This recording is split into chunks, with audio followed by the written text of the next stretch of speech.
Welcome to Telangana వెలుగు. ప్రస్తుతం మనతో పాటు లలితారెడ్డి గారు ఉన్నారు. సో ఇప్పుడు హైడ్రా బాధితులు కూడా రోజు రోజుకి ఎక్కువైపోతున్నారు. సో హైడ్రా విషయంలో బీఆర్ఎస్ అలాగే బీజేపీ కావాలని వారు దోచుకోవడానికి మాత్రమే డ్రామాలు ఆడుతున్నారు, పేద ప్రజలు అందరు సుఖంగా ఉన్నారని చెప్పి రేవంత్ రెడ్డి గారు కూడా మాట్లాడుతున్నారు.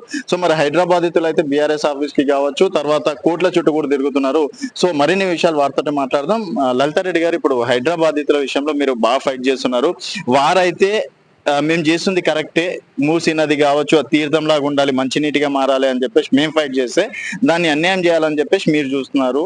మరి వారి తరఫున మీరు ఎందుకు వాదిస్తున్నారు? చూడండి, మూసీ నది తీర్థం లాగా ఉండాలి, ఆ నీళ్లు అంటే ఏదైతే తీర్థం లాగా సేవించాలనుకుంటే అందులో లక్షల కొద్దీ ప్రజల రక్తం పారుతుంది అందులో, అంతే కదా. ఇప్పుడు వాళ్ళ జీవితాలు విధ్వంసం చేసి, వాళ్ళ జీవితాలు నాశనం చేసి, వాళ్ళు రక్త కన్నీళ్లు కారుస్తుంటే దాంట్లో నేను తీర్థం వచ్చేటట్టు చేస్తానడం ఎంతవరకు సబబ్ చెప్పండి. ఇప్పుడు చూడండి, దగ్గర అంటే ఇంతకు ముందు లెక్కల ప్రకారం 15 నుంచి 20 వేలు అనుకున్నాం, బట్ రీసెంట్ గా తెలిసింది it may cross to 35,000 to 40,000 houses. ఒకవేళ నిజంగా అలా జరిగితే కొన్ని లక్షల మంది కదా, కొన్ని లక్షల మంది ఇల్లులు కోల్పోతారు. అంటే ఓన్లీ ఒక వాళ్ళు ఏమంటారంటే డబుల్ బెడ్రూమ్ ఇస్తాము, డబుల్ బెడ్రూమ్ లో వెళ్ళి ఉండాలంటారు. ఒక మధ్యతరగతి కుటుంబం కొన్ని లక్షలు పెట్టి కొనుక్కున్న ఇల్లులని, కొన్ని లక్షలు పెట్టి వాళ్ళు ఏదైతే ఉందో పర్మిషన్స్ తీసుకున్నప్పుడు కూడా గవర్నమెంట్ ఆఫీసులలో వీళ్ళు డీడీ కట్టారు, పర్మిషన్స్ కి కన్స్ట్రక్షన్ పర్మిషన్స్ తీసుకున్నారు. ఇవన్నీ తీసుకొని కట్టుకొని ఒక ప్రశాంత వాతావరణంలో పీస్ఫుల్ గా వాళ్ళు వాళ్ళ జీవితాన్ని కొనసాగిస్తున్నారు. It is a settled principle actually. ఒక పర్సన్ ఒక ప్లేస్ లో కొన్ని సంవత్సరాల నుంచి ఆ ప్లేస్ లోనే పీస్ఫుల్ గా ఎలాంటి లా అండ్ ఆర్డర్ ప్రాబ్లం లేకుండా ఒకవేళ వాళ్ళు ఉంటే, ఆ సెటిల్డ్ ప్రిన్సిపల్ వాళ్ళని అక్కడ నుంచి అలా దౌర్జన్యంగా వాళ్ళ ఇల్లులు కూలగొట్టి పంపించాల్సిన అవసరం లేదు. ఓకే, సో ఈయన ఏమంటారంటే బీఆర్ఎస్ వాళ్ళే కావాలని చేస్తున్నారు. ఈ సిచ్యుయేషన్ ని క్రియేట్ చేసింది ఎవరు? ఏదైతే మూసీ రివర్ బ్యూటిఫికేషన్ కానీ హైడ్రా కానీ తీసుకొచ్చింది ఎవరు? సడన్ గా తీసుకొచ్చి ప్రజల మీద రుద్దాలని ఎందుకు చూస్తున్నారు?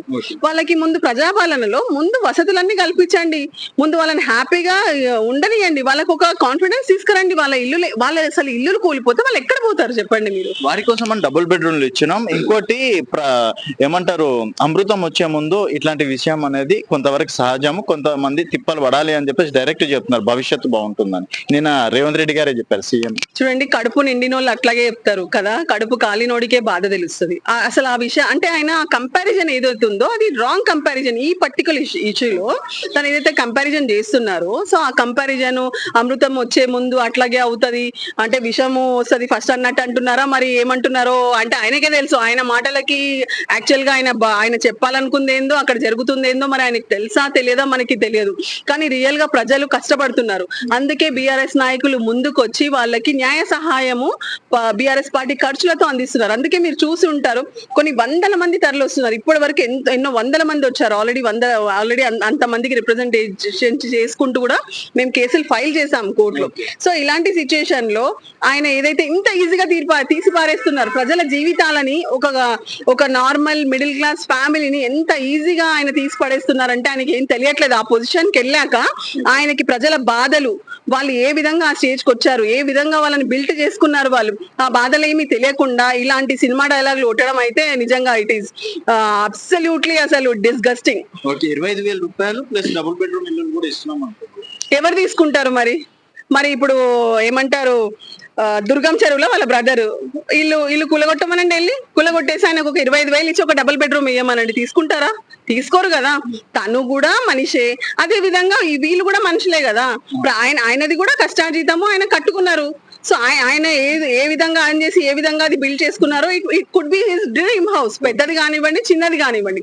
అదే విధంగా ఇది చిన్న ఇల్లు కానివ్వండి, అంటే చిన్నగా కట్టుకున్న ఇల్లు అయినా ఏదైనా పెద్ద విలాసవంతమైన భవనం అయినా అది కష్టార్జితంతో కట్టుకొనో లోన్లు తీసుకోనో ఏదో ఒకటి చేసుకునే చేస్తారు కదా. సో దేర్ ఈస్ అ దాన్ని డిఫరెన్షియేట్ ఎందుకు చేస్తున్నారు? రెండు ఒకటే, పెద్దోడి ఇల్లు అయినా చిన్నోడి ఇల్లు అయినా ఒకటే కదా. సో దాన్ని అసలు ఏ విధంగా చెప్పగలరు అలా? ఓకే, మీరేమంటారు మేడం ఫైనల్ గా? అంటే హైడ్రా విషయంలో మీరు తప్పు పడుతున్నారా? ఎందుకంటే కేటీఆర్ గారు లాంటి వాళ్ళు స్వాగతించారు స్టార్టింగ్, మరి ఇప్పుడు ఎందుకు? అంటే ఇప్పుడు స్వాగతించడం అనేది స్వాగతించినప్పుడు ఈ పరిణామాలు తెలియదు కదా, ఈ విధంగా అటాక్ చేస్తారని తెలియదు. మీరు ఇప్పుడు కుక్కట్పల్లి మీరు చూసే ఉంటారు, బాధితులు వచ్చారు ఈ రోజు, వాళ్ళు చెప్తున్నారు ఏడ్చుకుంటూ. ఒక ప్రెగ్నెంట్ యువతి వచ్చింది ఈ రోజు ఆఫీస్ కి, అసలు వాళ్ళ బాధలు వాళ్ళు చెప్తుంటే కళ్ళనీళ్ళు మార్చుకొని వాళ్ళది ఒక బిజినెస్ నడుస్తుంది. ఆ బిజినెస్ ఒక గంట టైం ఇవ్వండి, మేము ఏదైతే ఉందో అవన్నీ మా సామాన్లు అన్ని తీసుకుంటాం, దగ్గర దగ్గర 45 లక్షల పైన మేము ఇన్వెస్ట్ చేసాము, గివ్ అస్ సమ్ టైం అంటే వినకుండా సండే రోజు మార్నింగ్ 7:30కి వచ్చి 10 వరకు ఆ కూల్చివేతల కార్యక్రమం అందులో లీడ్ చేసింది హైడ్రా. అంటే వాళ్ళకి ఏం పోతుంది, ఒక గంట ఆగితే ఏం పోతుంది? అండ్ మోర్ ఓవర్ అసలు సండే రోజు డెమాలిషన్ చేయడానికే లేదు, అట్లాంటిది డెమాలిషన్ చేసేసారు. ఇప్పుడు వాళ్ళది చట్టబద్ధత లేని సంస్థ, అది ప్రూవ్ అయింది. ఎందుకంటే నిన్ననే కదా, మొన్న ఆర్డినెన్స్ ఏదో గవర్నర్ గారి దగ్గర తీసుకున్నామన్నారు. సో అప్పటి వరకు చట్టబద్ధత లేని సంస్థ ఏదైతే ఉందో అంత ఏమంటారు కర్కశంగా వెళ్ళి అసలు అది ఆ బుల్డోజర్ అతనికి వాళ్ళు చెప్తున్నారు, మేము ఎంత రిక్వెస్ట్ చేశాము, ఆఫీసర్లకు ఎంత రిక్వెస్ట్ చేశాము, పోలీసులకు ఎంత రిక్వెస్ట్ చేశాము, అయినా కూడా వాళ్ళు వినకుండా మొత్తం కూల్ చేశారు గ్రౌండ్. అసలు మొత్తం వాళ్ళ వస్తువులు, వాళ్ళ valuables, chimney, costly chimneys, so అవన్నీ అంత ఎందుకు అసలు? అంటే హైడ్రా ఏదైతే ఉందో, మరి ఒకవేళ ఇలాంటి కర్కశమైన పనులు చేస్తే అది తప్పకుండా అగెయిన్స్ట్ లా, వాళ్ళు అలా చేయడానికి లేదు. వాళ్ళు ప్రాపర్ నోటీస్ ఇవ్వాలి, డ్యూ ప్రాసెస్ ఆఫ్ లా వెళ్ళాలి, they have to verify all the documents. ఇప్పుడు ఒకసారి వాళ్ళ గ్రౌండ్ కి పడిపోయిన తర్వాత మళ్ళీ నిలబెట్టగలరా? నిలబెట్టలేరు కదా. ఇప్పుడు ఆ కాంపెన్సేషన్ అంతా ఎవరు? Those officers are going to pay or the government is going to pay? Who are going, ఎవరు పే చేస్తారు చెప్పండి మీరు? ఓకే మేడం, సో ఫైనల్ గా మీరు ఏం చెప్పాలనుకుంటున్నారు హైడ్రాకు? అంటే చట్టబద్ధంగా వెళ్ళాలంటారా, లేకపోతే పేదవారి జోలికి వెళ్ళొద్దంటారా, ఏమంటారు మీరు? ఇప్పుడు నేను ఏమంటున్నా అంటే, నిజంగా అది ప్రభుత్వ భూములా కాదా ఫస్ట్ ఆఫ్ ఆల్ వాళ్ళు వెరిఫై చేసుకోవాలి. వాళ్ళ అవతల దగ్గర ఏం డాక్యుమెంట్స్ ఉన్నాయి. బికాస్ మేము హండ్రెడ్స్ ఆఫ్ డాక్యుమెంట్ నేను స్క్రూటినీ చేశాను ఈ 1 వీక్ లోపల. ఆల్మోస్ట్ హండ్రెడ్స్ ఆఫ్ డాక్యుమెంట్స్ నేను మొత్తం స్క్రూటినీ చేసినప్పుడు ప్రతి ఒక్కరికి కన్వర్షన్స్ ఉన్నాయి. Okay, conversion issued by the proper concerned officer, revenue officer ఇచ్చిన కన్వర్షన్స్ ఉన్నాయి. సబ్సిక్వెంట్లీ ఏదైతే ఉందో అది లేఅవుట్ ఉంది, లేఅవుట్ అప్రూవల్స్ ఉన్నాయి. అప్రూవల్ అయిన తర్వాత పర్టికులర్ పర్సన్స్ ఏదైతే ఉందో ఇల్లు కట్టుకునేటప్పుడు కన్స్ట్రక్షన్ పర్మిషన్ ఉంది. సో మీరు ఏదైతే ఉందో కన్వర్షన్ ఫీజు వసూలు చేశారు, ఏమంటారు లేఅవుట్ అప్రూవల్స్ అమౌంట్ కలెక్ట్ చేసింది గవర్నమెంట్, తర్వాత కన్స్ట్రక్షన్ పర్మిషన్ కలెక్ట్ చేశారు అమౌంట్, సబ్సిక్వెంట్లీ వాళ్ళు ట్యాక్స్ కట్టడం స్టార్ట్ చేశారు, అది కలెక్ట్ చేస్తున్నారు. 1 ఫైన్ డే వాళ్ళు వస్తారు, ఇది గవర్నమెంట్ భూమి, ఇది ఆక్రమదారులని ఎట్లా చెప్తారు? సో అలాంటప్పుడు ఏం చేయాలి? కొంచెం నోటీస్ అయితే ఇవ్వాలి కదా. నోటీస్ ఇచ్చి ముందు డాక్యుమెంట్స్ వెరిఫై చేయండి, లీగలా ఇల్లీగలా ఏంటి, వాళ్ళకి టైం ఇవ్వండి. ప్రతి ఒక్క మానవుడికి ఏదైతే ఉందో ప్రాథమిక హక్కు ఉంది ఈ భారతదేశంలో. సో వాళ్ళ హక్కు ప్రకారం వాళ్ళ హక్కులకు ఉల్లంఘన జరగకుండా ముందు నోటీస్ ఇవ్వండి, ఎక్స్ప్లెనేషన్ వినండి. మొన్న కోర్టులో జడ్జి గారు కూడా అది చెప్పారు, వినండి, వాళ్ళకి టైం ఇవ్వండి, మొత్తం డాక్యుమెంట్స్ ఏదైతే ఉందో వెరిఫై చేసి యాక్షన్ తీసుకోవాలి. సో నేను కూడా హైడ్రాక్ అదే చెప్తున్నా, అంత దూకుడుగా వెళ్ళి ఇప్పటికిప్పుడు చేసి మొత్తం ఇట్లా ఏమంటారు వినాశనం అవసరం లేదు. ఒక వికాసానికి వెళ్ళడానికి ఒక వినాశనం చేయాల్సిన అవసరం లేదు కదా. సో ప్రాపర్ గా చేయాలి. ఏదున్నా కూడా డాక్యుమెంట్స్ ప్రతి ఒక్కరికి ఛాన్స్ ఇవ్వండి.